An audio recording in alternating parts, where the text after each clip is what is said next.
how often do we hear that Microsoft maybe lied or that Microsoft disappointed somebody?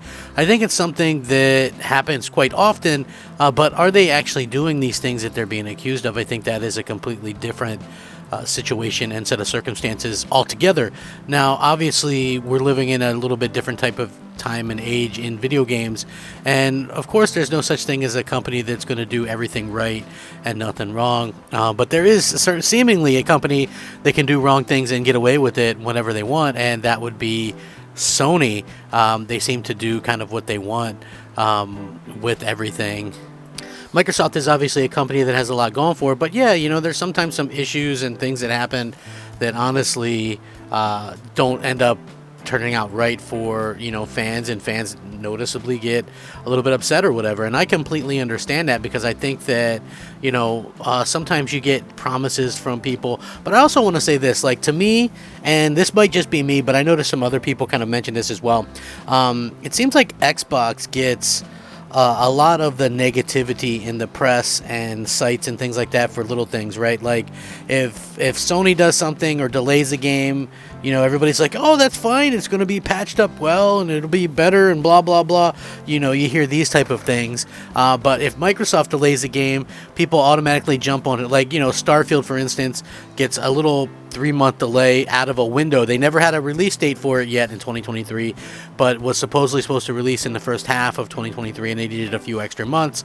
All of a sudden, Microsoft is killing the Xbox and breaking their promises, and it's just a bunch of ridiculous stuff. Sony, on the other hand, has one game announced for this entire year from their first party, haven't done a first party showcase in over 2 years, and nobody says squat. So that just goes to show you where people are with this. But I want to get into this. Let's go. What's up, everybody? Crap Gamer here with Crap Gamer Reviews, back with another video. Thank you so much for checking it out. I appreciate it. Please like, share, subscribe. I would appreciate that as well. I'm looking to get 100 likes on each of the videos that I do. Would be most grateful if that could happen. Now, according to this is off of Game Rant. Starfield's delay breaks a major promise from Xbox. It means they've broken a promise from the 2022 showcase, a mistake it can't afford to make again. Oh, whoa, the sky is falling. Almost a year since it was delayed into the first half of 2023, Xbox and Bethesda have finally confirmed that Starfield will release on September 6th. The announcement comes almost 5 years after the reveal of Starfield at Bethesda's 2018 E3 show, and the game will release around the 3rd anniversary of Microsoft's announcement of the acquisition of Bethesda, its parent studio, ZeniMax Media. Now, last year, Microsoft positioned Starfield as its closing title of the show, with the game director, Todd Howard, taking up the last 10 minutes of the show to finally reveal gameplay for the long-awaited new IP from Bethesda, their first in 25 years. At the time, however, Starfield's inclusion in the show came alongside a major promise from Xbox regarding every game in the showcase, one that Starfield's delay beyond June 23 has broken. Now listen, again, this is what I'm telling you guys, right? It's kind of annoying when this stuff comes up, because Microsoft also announced Kojima's game, and that game hadn't even started production yet. So I get what people are trying to get at. Oh, they broke a promise or whatever. But it's like, geez, have a little bit of couth with this stuff. Game development is hard. Newsflash. So during the showcase, immediately after revealing Hollow Knight Silksong, Xbox Corporate Vice President Sarah Bond revealed that every game featured in the almost 90-minute showcase would release within 12 months from the showcase's airing. At the time, many fans were stunned by this bold assertion, given how common video game delays had become, with tumultuous and even shifting standards of modern game development. Now, for Microsoft to put such a firm stake in the ground during such a big showcase felt if they were setting themselves up for company. Now, for me personally, I didn't think of that in that way at all.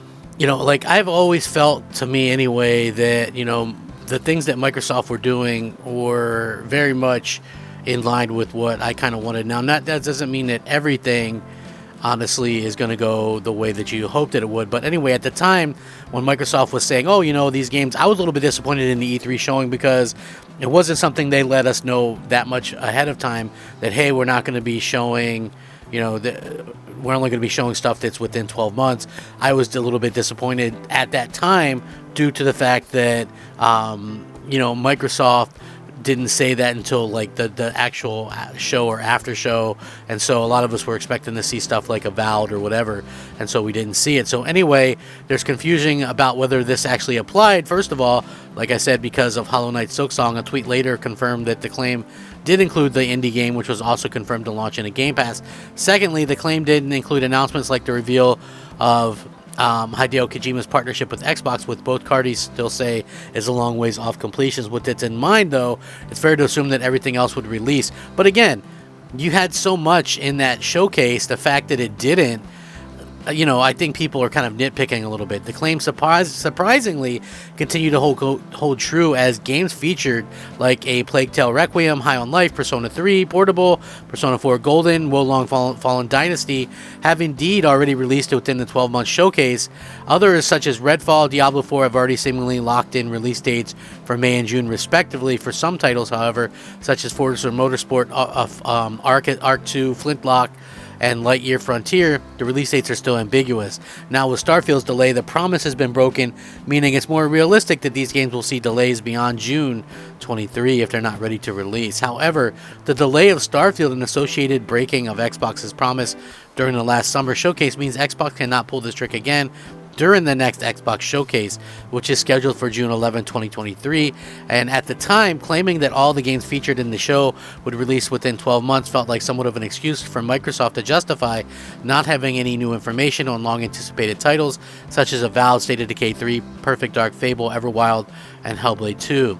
Now, while Microsoft does not have a major obligation to show these games if they're not ready, something it likely hopes to have learned from Halo Infinite's initial gameplay reveal, many Xbox Series X and S owners are growing impatient with the lack of updates. I can agree with that part. Like, it is kind of annoying with the lack of updates and things like that we're not seeing, the games the way that we would hope to see them. That much I can agree with, but I think that there has to be a medium there somewhere, right? Like, I think that honestly, clearly, since Microsoft hasn't done a great job of getting games out, particularly last year, that they owe it to the fans to, let us know when games are coming and things like that. It's pretty respectable that Xbox and Bethesda announced a delay out of the first half with a solid release date. That is something that people really need to kind of keep in mind as well. Now, what fans do know is that the game's going to be receiving its own showcase separate from the game shows, likely indicating that it will not be part of the annual presentation. So it'll be probably newer stuff or new updates on some of these games that we're going to be seeing. But again, we only ever see stuff like this regarding Xbox, right? We never see, Sony broke the promise on this or that, or hey, Sony, where's the game showcase? You know what I'm saying? Like, we never see anything like that when it comes to Sony, and that is a little bit concerning. Yes, I think that we might see, a little bit of people kind of bringing up some stuff negative about Sony, and mainly because you can't ignore that they're lying to regulators. So I feel like people, we are seeing some of that calling into the public view a little bit, but I still think that it's also one of those things that we're going to continue to see Sony probably get away with a lot more than they actually should. And that's unfortunate, in my opinion, because I think Sony literally gets away with whatever the hell they want, whenever the hell they want. In fact, it's like them dictating to, the FTC and stuff, you got to block this merger, block it, you must block it, blah, blah, blah. That's the crap that I feel like annoys me to no end, is that Sony just thinks their shit don't stink and that they can do whatever they want. So I don't know, though. How do you guys feel about this? Let me know. Sound off in the comments. Please like the video. Rack 'em up. Fact 'em up. As always, Crap Gamer 'em up. Crap Gamer out.